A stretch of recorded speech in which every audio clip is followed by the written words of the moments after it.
देश के विभिन्न राज्यों में लगभग 135 ट्रेन से 1 लाख से ज़्यादा लोग अपने घर तक पहुंच गए हैं और ये सिलसिला अभी सिर्फ शुरू हुआ है। अगर देश के बड़े मजदूर राज्यों की बात करें, बिहार, झारखंड, पश्चिम बंगाल, उत्तर प्रदेश, तो लगभग इन सारे राज्यों में कम से कम जो है अप्रवासी मजदूरों की संख्या जो होगी 10 लाख से नीचे नहीं होगी। किसी किसी राज्य में तो ये संख्या जो है 20 से 30 लाख तक भी हो सकती है।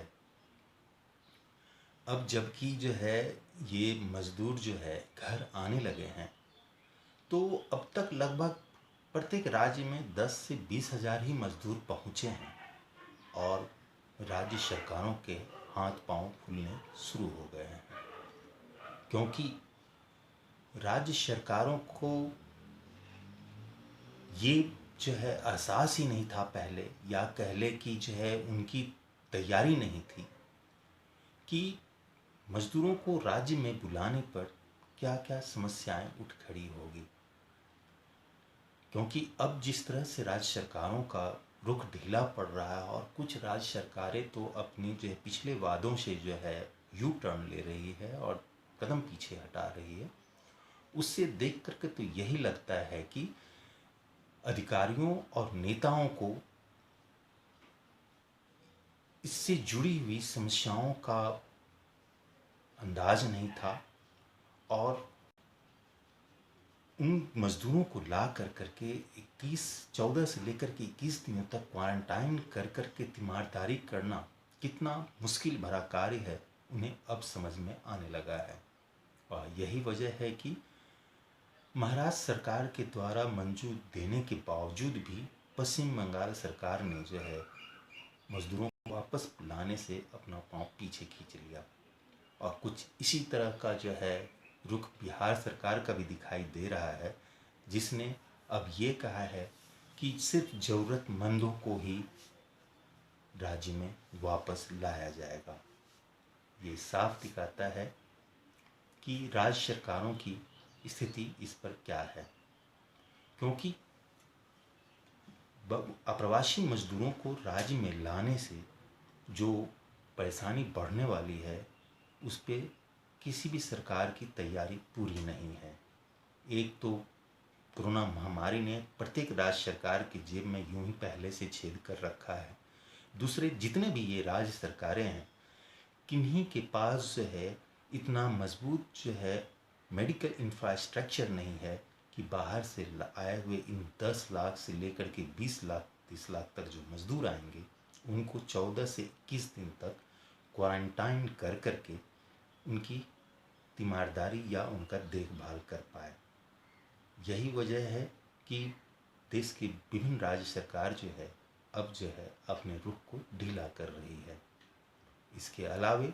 जो एक और दूसरा सबसे बड़ा कारण जो दिखता है वो ये कि अगर इन बाहर से लाए हुए मजदूरों को सरकार ला कर करके जो है यहाँ रखती है और उसे वापस गाँव में भेज देती है, तो हो सकता है इसमें से कोई ऐसा भी निकले जो कि कोरोना का वाहक हो, और उस स्थिति में कोरोना जो है गांव तक फैल जाएगा और उससे फिर कंट्रोल करना जो है बहुत ही मुश्किल होगा और गांव-गांव तक कोरोना फैल जाएगा। इसके अलावे जो है सरकारों की जो ये स्थिति है वो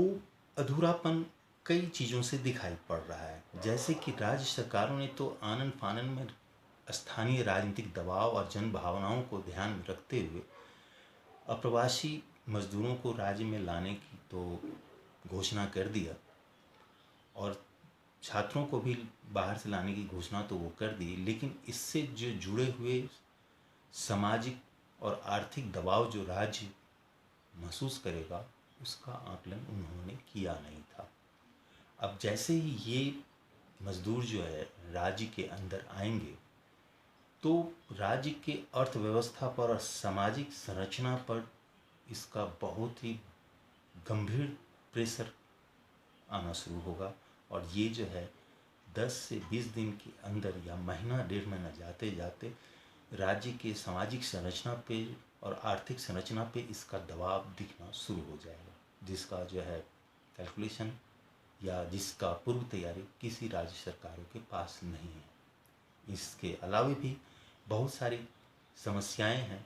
जिनको लेकर के किसी राज्य सरकार ने अभी तक गंभीरता नहीं दिखाई है। अभी तो कुछ राज्य सरकारों की स्थिति तो ये देखने में आ रही है कि जैसे कि इधर 1-2 दिन में बिहार और झारखंड में ये चीज़ देखने को मिला है कि जो अप्रवासी मजदूर ट्रेन से विभिन्न राज्यों से आ रहे हैं बिहार या झारखंड, उनको रेलवे स्टेशन पर ही प्रारंभिक जो है थर्मल स्क्रीनिंग करने के बाद डायरेक्ट उन्हें उनके घर जाने दिया जा रहा है। और ये चीज़ जो है बहुत ही गंभीर खतरा बन करके उभर सकता है, क्योंकि ये पता नहीं कि इन मज़दूरों में से कौन आगे चलकर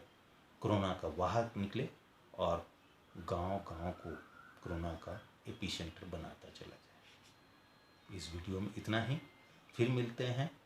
अगले वीडियो में कुछ इसी तरह के नए सब विषय के साथ। तब तक के लिए धन्यवाद।